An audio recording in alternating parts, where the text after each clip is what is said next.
What drives a person to kill, not once, but over and over again?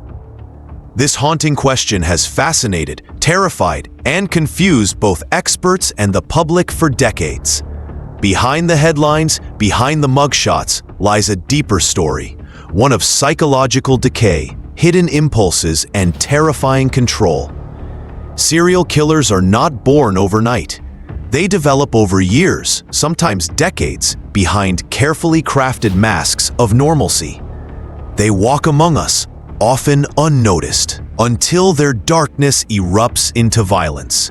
In this documentary, we peel back the layers of the serial killer's mind, examining what makes them tick and how seemingly ordinary people like Ted Bundy or Jeffrey Dahmer became infamous for their horrific crimes. The FBI defines a serial killer as someone who murders two or more people in separate events, often with a psychological motive and a period of cooling off in between.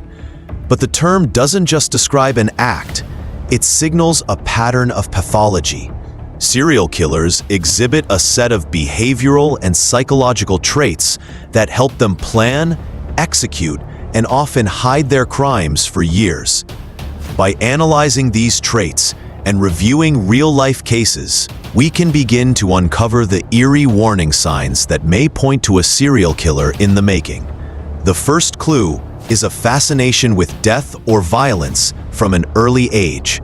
This may show up in drawings, stories, or obsessions with violent media. Jeffrey Dahmer, for example, began collecting roadkill as a child, dismembering animals and storing their bones. He later admitted that this gave him a sense of control and satisfaction, an early rehearsal for what would become his real-life crimes. A second hint is cruelty to animals. This is part of what psychologists call the McDonald triad, a trio of childhood behaviors believed to be predictive of violent tendencies. Dahmer, once again, fits this profile. But so does Ted Bundy, who was known to have abused animals during childhood. The deliberate harming of helpless creatures is not just an act of aggression. It reflects a deeper lack of empathy. Third is social isolation or detachment. Many serial killers describe feeling disconnected from others, even in early life. Bundy claimed he never truly connected with anyone emotionally, despite being described as charming and likable. This disconnect allows them to view people not as humans, but as objects, tools for gratification, dominance, or revenge. The fourth behavioral hint is manipulation. Serial killers often possess superficial charm and an uncanny ability to deceive. Bundy was a master of this. He would fake injuries to lure women into helping him, exploiting their kindness before brutally attacking them. His intelligence and charisma allowed him to avoid detection for years. A fifth sign is a lack of remorse. Most serial killers show no genuine guilt or empathy. When confronted, they may appear cold, calculated, or even amused. Dahmer, in police interviews, calmly described his murders with disturbing detachment. This absence of conscience is a hallmark of psychopathy, a personality disorder frequently found among serial killers. Sixth is the presence of obsessive fantasies. Many serial killers develop detailed, violent fantasies that they eventually seek to carry out. These fantasies become compulsive, feeding an internal need that reality cannot satisfy. Bundy spoke of an entity inside him that took over. It wasn't sudden madness. It was a rehearsed, internal theater of violence, finally brought to life. The seventh red flag is a pattern of escalating behavior. Rarely does someone become a serial killer overnight. Their acts often begin small, peeping, theft, or sexual assault, and gradually intensify. For Dahmer, early experiences with corpses and sexual obsession evolved into murder and cannibalism. The lack of intervention or detection only emboldens their actions.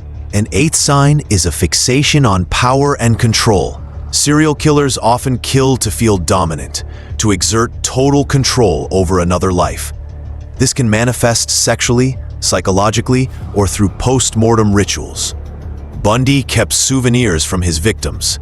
Dahmer attempted to create zombie slaves by injecting acid into the brains of his victims.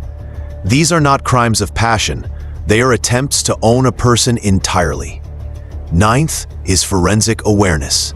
Many serial killers learn from their mistakes and develop techniques to avoid detection.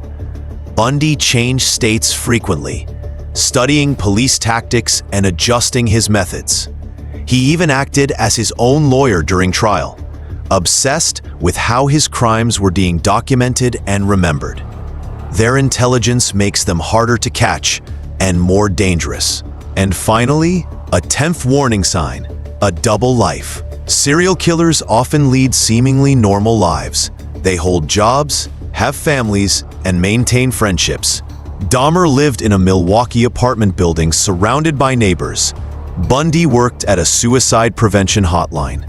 This duality, the ordinary hiding the monstrous, is what makes them so terrifying. They don't look like killers, they look like us. Understanding the mind of a serial killer isn't just about sensationalism, it's about awareness. These individuals are rare, but their methods are disturbingly consistent. Through behavioral clues, psychological profiling, and forensic science, we've become better at identifying them before they strike again. But the question remains, how many walk among us undetected?